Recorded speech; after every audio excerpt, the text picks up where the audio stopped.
Hi, I'm Stephen Farr-Jones. I'm the Chief Strategy Officer at Triadex Services Group.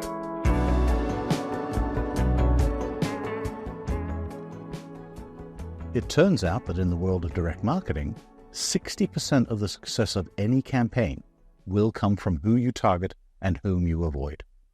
A further 20% comes from the offer, what's in it for me?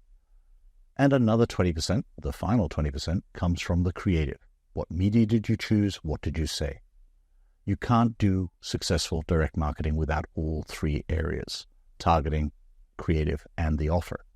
But 60% of the success will always come from who you target and whom you avoid. Data in and of itself has no benefit to you whatsoever, because if you don't know the kind of customers you really have coming into your businesses, you can't compare them to all of the consumers around you, whether it be consumers in households or employees in nearby businesses. So we use what is called the customer pyramid. You can do that too. Take the customer base around you, figure out what they look like in broad terms, and compare it to who your actual customers are. And what you're going to find very quickly is that there's a top of the pyramid and the base of the pyramid.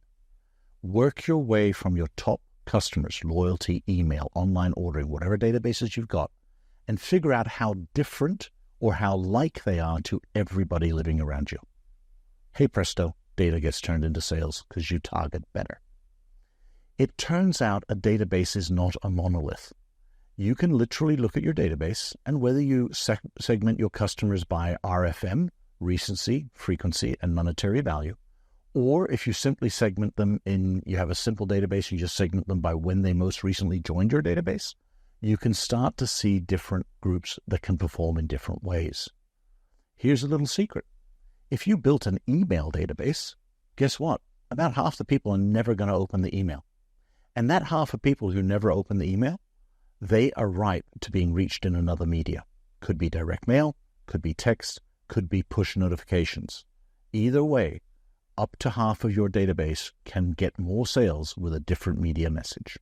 It turns out that Gmail, Yahoo, Hotmail, or now Outlook, and all the other email companies out there, the email service providers, control where your email gets delivered to.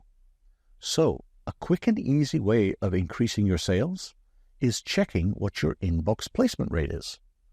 You can do that through various services. But here's what you'll find out.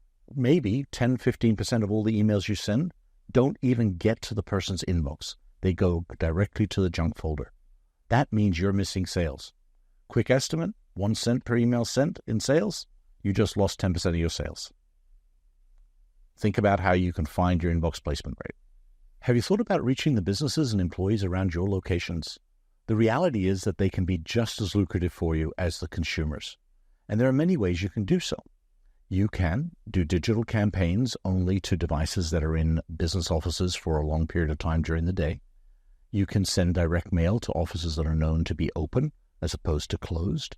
You can focus your communications on the middle of the week when, since post-COVID, we have more people in the offices Tuesday through Thursday than we do on a Monday and a Friday.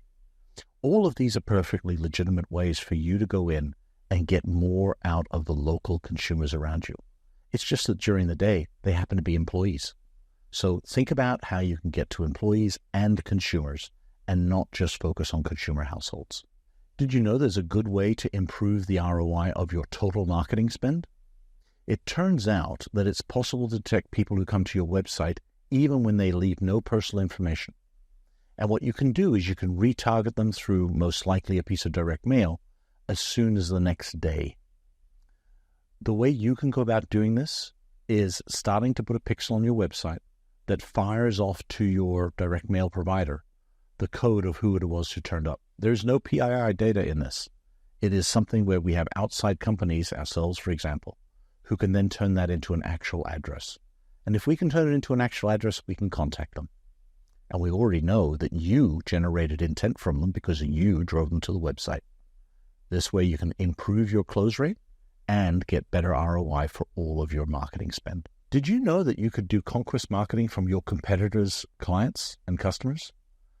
You can detect the people who are actually in the stores of your competitors and then market to about 2/3 of them, maybe 60% of them digitally after they have left that store. If you do so, you also have the opportunity to track them back to your website if they take an online order or online activity at your website, which at the end of the day is what your messaging really should be about.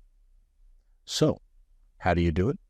You find companies like ours who can actually detect who is coming to those locations, including your own, if you want to retarget to people you do not have in your database, and you then send digital ads to their mobile devices to try to convince them to change their behavior or to increase their frequency with you.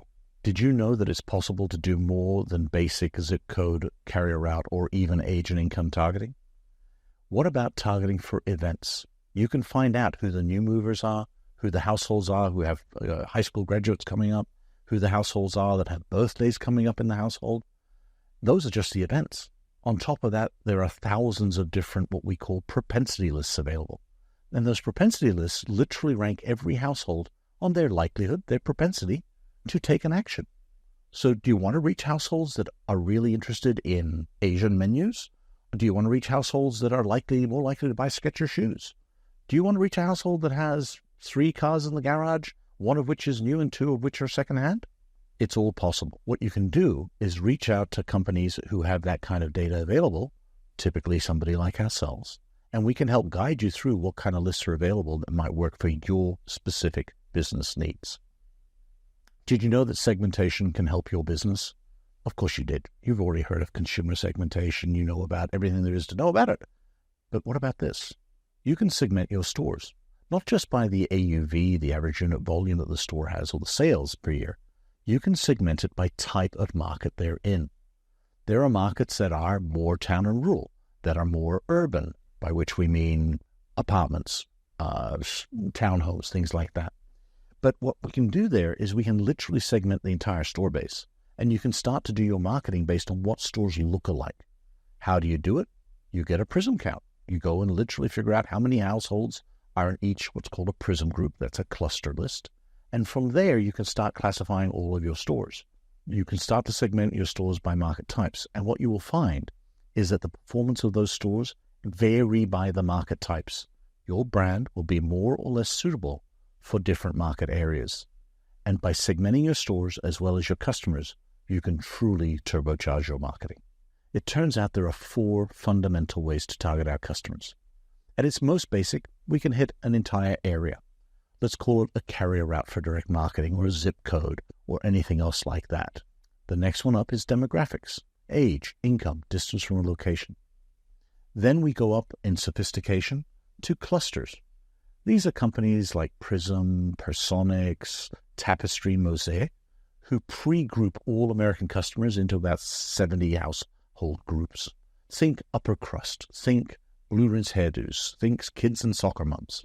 Finally, the Rolls-Royce of targeting the United States is propensity lists. These are lists that literally rank every one of the approximately 100 million plus households in America, and they force rank them into the best to the worst along their likelihood, their propensity to take an action. It could be as simple as, I want to buy Skechers shoes, to, I will go to a bar and grill, to, I'm likely to buy an SUV as my next car.